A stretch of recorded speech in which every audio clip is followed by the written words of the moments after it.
Casa de Céu e Sopro, Parte 1, O Desfiladeiro, Capítulo 2. Bryce tentou não tremer de prazer quando Hunt bateu nela com uma asa, conforme os dois subiam as escadas decrépitas que levavam à casa de Ran. Uma reuniãozinha, era o que Ran tinha dito quando ligou para convidá-los para passar lá depois do balé. Com a ideia de que sua mãe a interrogasse de novo sobre o emprego, a vida sexual e o estado de princesa certamente a faria beber de qualquer forma, Bryce e Hunt deixaram os pais dela no hotel e foram trocar de roupa no apartamento. Hunt havia insistido nessa parte com um mau humor. Eu preciso tirar essa porra de terno. E voado até ali. Pelo visto, a praça da cidade velha inteira também havia vindo. Féricos e metamorfos e pessoas de todas as casas bebiam, dançavam e conversavam. Na imitação patética de um jardim, um aglomerado de ninfas do rio de cabelo verde e faunos, tanto machos quanto fêmeas, brincavam de acertar sacos de feijões no buraco. Um grupo de machos féricos atrás deles, membros da AUX, dados os músculos e a postura arrogante, estavam entretidos no que parecia ser um jogo absolutamente hipnotizante de bocha. O diárito tinha dado ao local uma noite amena, quente o bastante para que todo bar, café e boate da Praça da Cidade Velha, principalmente em volta da Rua do Arqueiro, estivesse lotado de clientes. Mesmo com a música estrondosa que saía da casa de Ran, ela conseguia distinguir as batidas de baixo das outras casas na rua, o do bar da esquina e dos carros que passavam. Todos estavam comemorando estarem vivos, como deveriam. Fury e June já estão aqui, gritou Bryce para Hunt por cima do barulho, conforme caminhava pelos degraus bambos e manchados de cerveja da casa de Ran. June disse que elas estão na sala. Hunt assentiu. Embora sua concentração permanecesse fixa na multidão festejando, mesmo ali, as pessoas de todas as direções reparavam na chegada da princesa estrelada e do Umbra Mortis. A multidão se afastou para eles passarem, alguns até mesmo recuando. Bryce enrijeceu, mas Hunt seguiu com a sua caminhada tranquila. Já estava acostumado àquela merda há algum tempo. Embora não fosse mais oficialmente a sombra da morte, as pessoas não tinham se esquecido do que ele tinha feito uma vez. E a quem ele servira. Hunt se dirigiu para a sala à esquerda do corredor da entrada, os músculos ridículos nos ombros dele se contraindo com o movimento. Estavam expostos quase obscenamente sobre a camiseta preta que vestia. Bryce poderia ter sobrevivido àquela visão, não fosse pelo chapéu de softball branco na cabeça virado para trás, como Hunt normalmente usava. Preferia isso ao terno elegante, na verdade. Para seu choque, Hunt não protestou quando um doente de ar festeiro passou flutuando, adornando o casal com cordões e bastões luminosos feitos de Primalux. Bryce tirou o tubo de plástico de luz e o enroscou como um bracelete subindo pelo braço. Hunt deixou o dele pendurado sobre o peito, a luz projetando os músculos profundos do peitoral e dos ombros em alto relevo. Que os deuses a poupassem. Hunt dera apenas um passo até a sala quando a voz de Tristan Flynn ecoou no corredor na entrada atrás dele. Que porra é essa, Ran? Bryce riu, e entre a multidão viu o Lorde Férico em uma ponta da mesa de Pier Bonk, da qual havia pintado a imagem de uma enorme cabeça férica devorando um anjo inteiro. Ran estava do outro lado da sala, os dois dedos médios erguidos para os seus adversários, o piercing no lábio reluzindo às luzes fracas da entrada. Pode ir pagando, babacas, disse o irmão de Bryce, o cigarro enrolado entre os lábios, balançando com as duas palavras. Bryce esticou a mão para Hunt, os dedos roçando as penas macias das asas. Hunt enrijeceu, se virando para olhar para ela. Asas de um anjo eram extremamente sensíveis. Era como se o tivesse agarrado pelas bolas. Com o rosto corado, Bryce apontou o polegar para cima do ombro na direção do próprio irmão. Diga a June e Fury que vou até elas em 1 segundo, gritou por cima do barulho. Só vou dizer oi ao Ran. Não esperou pela resposta de Hunt antes de zigue-zaguear até o irmão. Flynn soltou uma comemoração quando ela apareceu, obviamente bem perto de estar alcoolizado. Uma típica noite de terça-feira para ele. Considerou mandar uma foto da cara chapada de Flynn para os pais e a irmã dele. Talvez assim não olhassem para ela com tanto desprezo. Declan Emmett parecia levemente sóbrio quando disse ao lado de Flynn: "E aí, Bi?" Bryce acenou, sem querer gritar por cima da multidão reunida no que um dia fora uma sala de jantar. Tinha sido recentemente transformada em uma sala de bilhar e dados, absolutamente adequada para o príncipe herdeiro dos féricos de Valbara, pensou Bryce, com um meio sorriso ao se aproximar discretamente do macho ao lado de Flynn. "Oi, Mark." O alto metamorfo leopardo, de músculos esguidos sobre a pele marrom escura, abaixou o olhar para ela. Impressionantes olhos da cor de topázio brilhavam. Declan estava saindo com Mark Rosarin há um mês. Conheceu um empresário da área da tecnologia em alguma festa chique, em uma das grandes empresas de engenharia do Distrito Comercial Central. "Oi, princesa?" Flynn indagou. "Desde quando você e Mark vão se safar de chamar você de princesa?" "Desde que eu gosto dele mais do que gosto de você", disparou Bryce de volta, ganhando um tapinha no ombro do Mark e um sorriso de Ran. Disse ao irmão: "Uma reuniãozinha, hein?" Ran deu de ombros, as tatuagens nos braços se contraindo. "Eu culpo o Flynn." Flynn levantou a última cerveja em reconhecimento e virou o copo. "Ei, onde tá a Talar?" perguntou Declan. "Com Johnny Fury na sala", respondeu. Ran acenou para cumprimentar um convidado que passava antes de perguntar: "E como foi no balé?" "Incrível! Johnny arrasou nos solos, fez todo mundo aplaudir de pé." Sentira arrepios pelo corpo enquanto a amiga dançava e lágrimas nos olhos quando Jennifer foi ovacionada de pé após terminar. Bryce nunca tinha ouvido um BCLC tão cheio de vivas e, pelo rosto corado e alegre de Jennifer, conforme ela fazia reverência, Bryce soube que a amiga também não. Uma promoção para a prima bailarina certamente viria com aquele momento. "O ingresso mais badalado da cidade", disse Mark assoviando. "Metade do meu escritório teria vindo e vendido a alma para estar lá esta noite." "Você deveria ter me falado", disse Bryce. "Nós tínhamos alguns assentos sobrando em nosso camarote. Poderíamos ter encaixado eles." Mark deu um sorriso agradecido. "Da próxima vez sim, né?" Flynn começou a rearranjar os copos de beer pong e falou: "Como estão a mamãe e o papai?" "Bem, eles me deram uma mamadeira com leite e leram a história para eu dormir antes que eu saísse." Isso tirou uma risada de Ran, que tinha se reaproximado de Amber, e o irmão foi e perguntou: "Quantos interrogatórios desde que eles chegaram ontem à noite?" 6, disse Bryce, apontando para o corredor da entrada e para a sala de estar adiante. "E é por isso que estou indo beber com meus amigos." "Open bar!" disse Declan, indicando magnanimamente para trás. Bryce acenou de novo, então partiu. Sem a silhueta imponente de Hunt, muito menos pessoas se viraram para ela. Mas quando se viravam, bolsões de silêncio surgiam. Tentou ignorá-los e quase suspirou de alívio quando viu um par de chifres familiar sobre a cabeça e cabelos graciosamente cacheados presos no habitual coque de Jennifer. Estava sentado no sofá, manchado na sala de estar, com a coxa colocada nas de Fury e as mãos entrelaçadas. Hunt estava de pé diante delas, as asas mantidas em um ângulo casual, conforme a conversa com suas amigas começava a fluir. Ergueu o rosto quando Bryce entrou na sala, e ela podia jurar que os olhos pretos dele se iluminaram. Conteve a alegria diante daquela visão quando se jogou no sofá ao lado de Juniper, aconchegando-se com a amiga, e roçou o nariz no ombro de Juniper. "Oi, minha talentosa e genial, linda amiga." Juniper gargalhou, apertando Bryce. "Digo mesmo", Bryce falou. "Eu estava falando com Fury." Juniper bateu o joelho de Bryce e Fury gargalhou, dizendo: "Já está agindo como uma prima-dona." Bryce suspirou dramaticamente. "Mal posso esperar para ver Juni dar ataques temperamentais por causa do estado do camarim dela." "Ah, vocês duas são horríveis", disse Jennifer, mas gargalhou junto com elas. "Primeiro, eu nem mesmo terei um camarim só para mim durante anos." 2. "Lá vamos nós", disse Fury enquanto Juni fez um ruído de objeção. Apenas riu e levou os lábios à têmpora da fauna.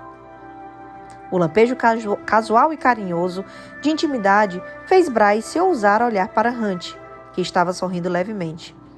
Bryce conteve um ímpeto de se inquietar, de pensar em como aqueles poderiam ser facilmente eles dois, abraçados no sofá se beijando. Hunt apenas disse com voz grave: "O que é que eu posso trazer para você, Keelan?" Ele inclinou a cabeça na direção do bar dos fundos da sala, mal visível com os grupos cercando os dois atendentes. "Whisky, cerveja de gengibre e limão. Pode deixar." Com uma saudação debochada, Hunt saiu caminhando entre a multidão. "Como está funcionando toda essa coisa de sexo?" "Nada, Bryce?" perguntou Fury, inclinando o corpo para a frente e se virando para olhar o rosto dela. Bryce afundou nas almofadas. "Babaca." A risada de June sibilou dentro dela e a amiga deu tapinhas em sua coxa. "Me lembre por que vocês não estão se pegando." Bryce olhou para trás do sofá para se certificar que Hunt ainda estava no bar antes de dizer: "Porque eu sou uma porra de uma idiota e vocês duas são as babacas e sabem disso." Juniper e Fury riram, a última tomando um gole de vodka com refrigerante. "Diga a ele que mudou de ideia", disse a mercenária, apoiando o copo no joelho do vestido com um couro preto. Como Fury conseguiu usar um couro naquele calor era um mistério para Bryce. Short, camiseta e sandália era tudo que aguentava com essas altas temperaturas, mesmo à noite. "E romper nosso acordo antes do solstício de inverno?" sibilou Bryce. "Ele jamais me deixaria esquecer." "Atalá já sabe que você quer romper o acordo", disse Fury em tom arrasado. "Ah, ele com certeza sabe", concordou Juniper. Bryce cruzou os braços. "Podemos não falar sobre isso?" "E qual seria a graça?" perguntou Fury. Bryce chutou a bota de couro de Fury, encolhendo-se com um pé calçado na sandália dourada que colidiu com o metal impetuoso. "Bico de aço? Sério?" "Esta é uma verdadeira festa de fraternidade", disse Fury rindo. "Posso precisar chutar algumas bundas se alguém avançar na minha namorada." Juniper brilhou ao ouvir o termo namorada. Bryce não sabia que o inferno ela era para Hunt. Namorada parecia ridículo quando se tratava da porra do Hunt Atalá, como se Hunt algum dia fosse fazer algo tão normal e casual quanto namorar. Juniper cutucou o braço de Bryce. "Estou falando sério. Me lembre porque vocês ainda precisam esperar o solstício para chegar aos finalmente." Bryce desabafou, afundando alguns centímetros, os pés esparramando e as latas de cerveja vazias sobre a mesa do centro. "Ah, eu só..." E aquele familiar zumbido de poder e ar de macho que era Hunt preencheu o ar às suas costas. E Bryce fechou a boca um momento antes de surgir diante dela um copo de plástico com um líquido âmbar decorado com uma fatia de limão. "Princesa?" cantarolou Hunt e os dedos de Bryce se contraíram novamente.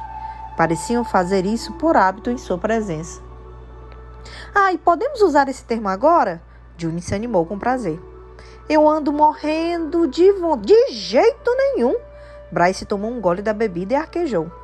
"Quanto uísque mandou o barman colocar aqui, Atalá?" Tossiu como se isso pudesse aliviar a queimação. Hunt deu de ombros. "Eu achei que você gostasse de uísque." Fury riu com escárnio, mas Bryce ficou de pé, ergueu o copo na direção de Hunt e em um brinde silencioso, então o ergueu para June. "Para a próxima prima bailarina do BCLC." Com um brinde, Bryce mandou a coisa toda para a garganta abaixo e deixou que o líquido lhe queimasse até a alma. Hunt se permitiu, por um caralho de um segundo, olhar para Bryce, admirar as batidas firmes e determinadas do seu pé calçando as sandálias sobre o piso de madeira desgastado, acompanhando as batidas da música. As longas pernas musculosas que brilhavam sobre a Prima Lux Neon, o short branco que realçava sua pele bronzeada do verão. Não restava nenhuma cicatriz da merda que tinha acontecido a ela naquela primavera, exceto pela marca no peito, embora a cicatriz espessa de anos antes ainda se curvasse acompanhando a coxa.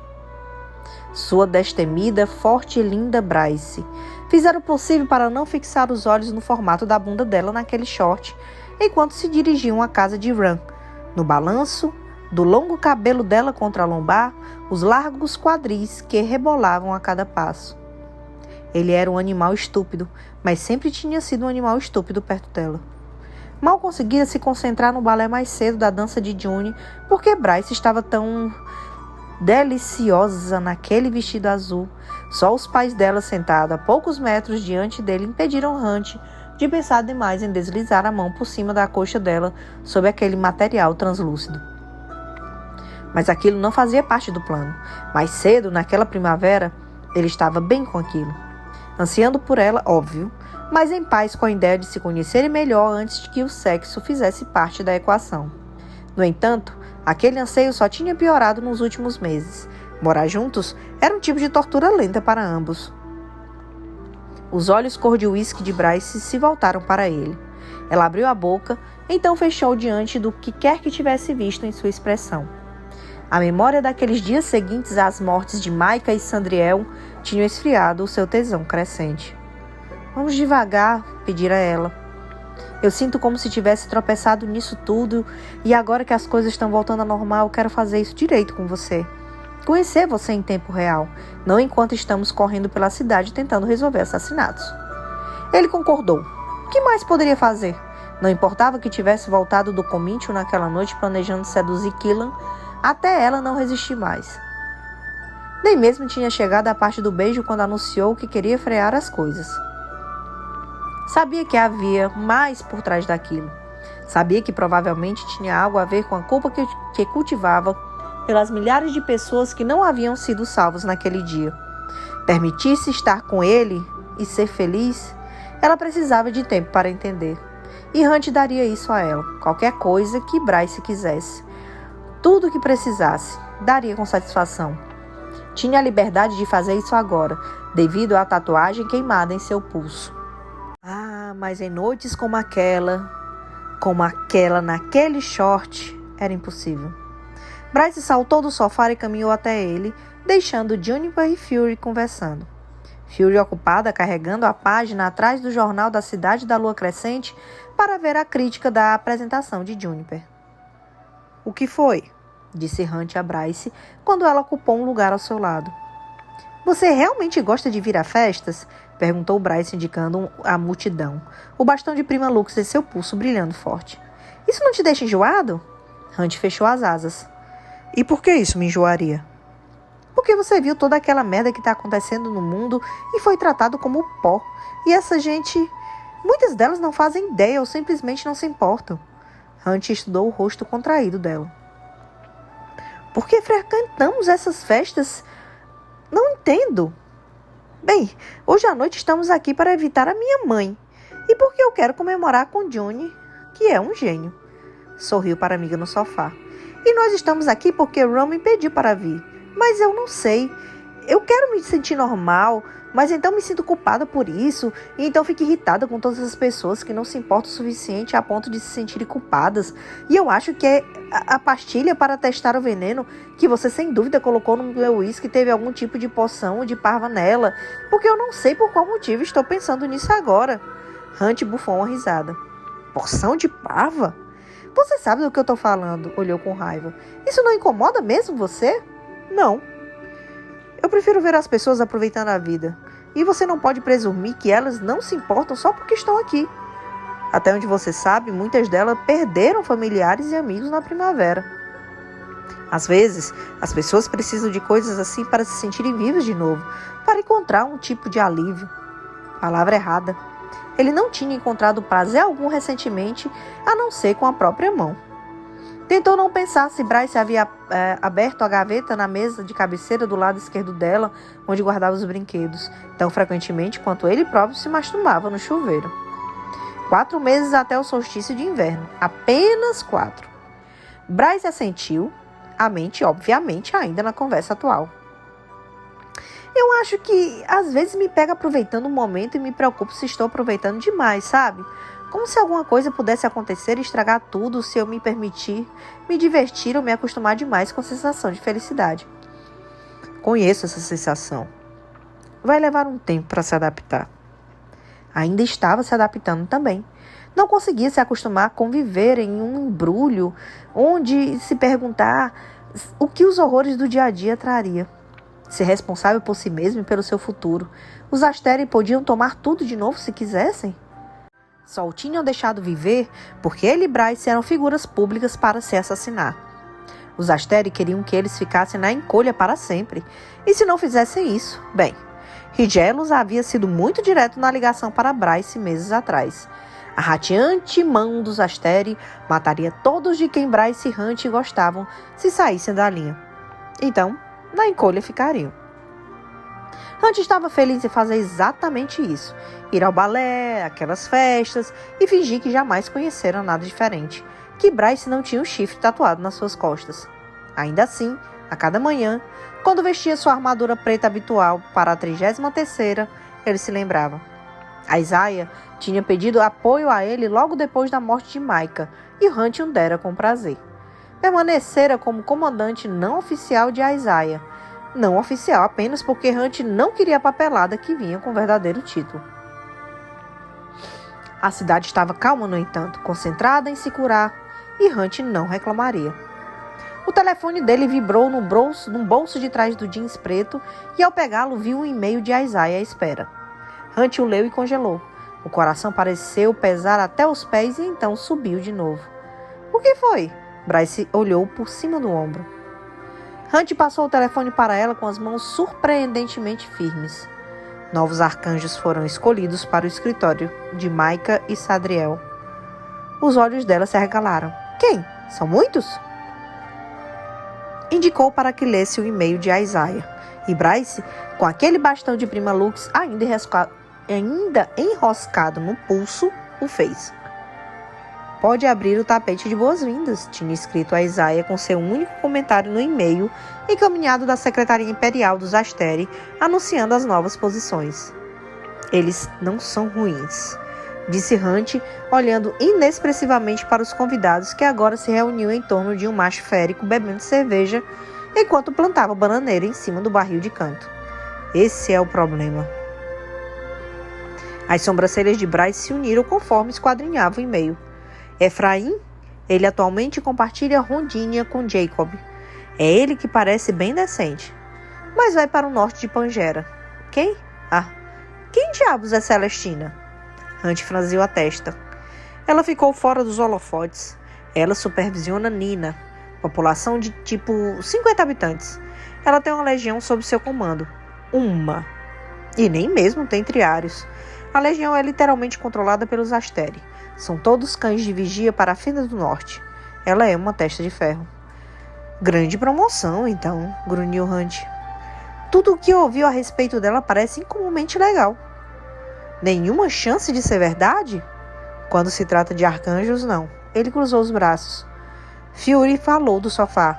Se faz alguma diferença, Talar? Eu também não ouvi nada ruim. E Juniper perguntou. Então isso é promissor? Certo? Hunt balançou a cabeça. Aquela não era uma conversa para se ter em público, mas disse. Não consigo entender por que os Asteri a designaram para cá, quando ela só lidou com uma unidade num território pequeno até agora. Ela deve ser marionete deles.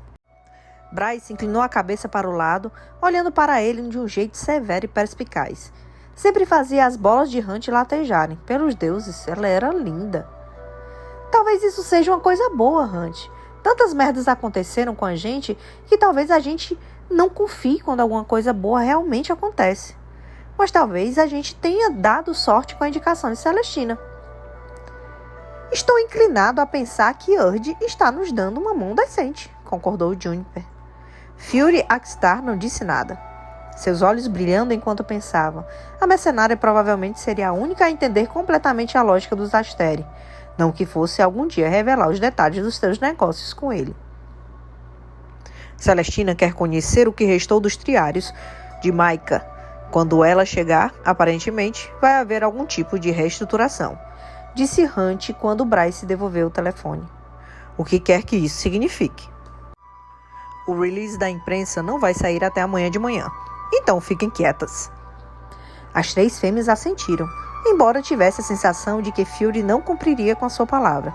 A quem quer que ela respondesse, quaisquer que fossem os clientes valiosos e a quem servia, provavelmente saberia antes do alvorecer. Bryce prendeu o cabelo ruivo atrás das orelhas pontudas. Quando chega Celestina? Amanhã era noite. Sua garganta se fechou.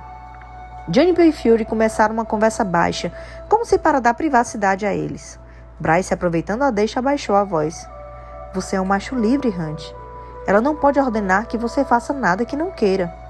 Você escolheu se realistar na 33ª.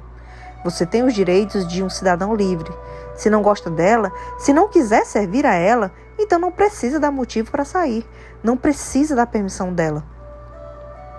Hunt resmungou com concordância, embora continuasse ainda com a merda de um peso no peito. Celestina pode tornar a vida muito difícil para nós.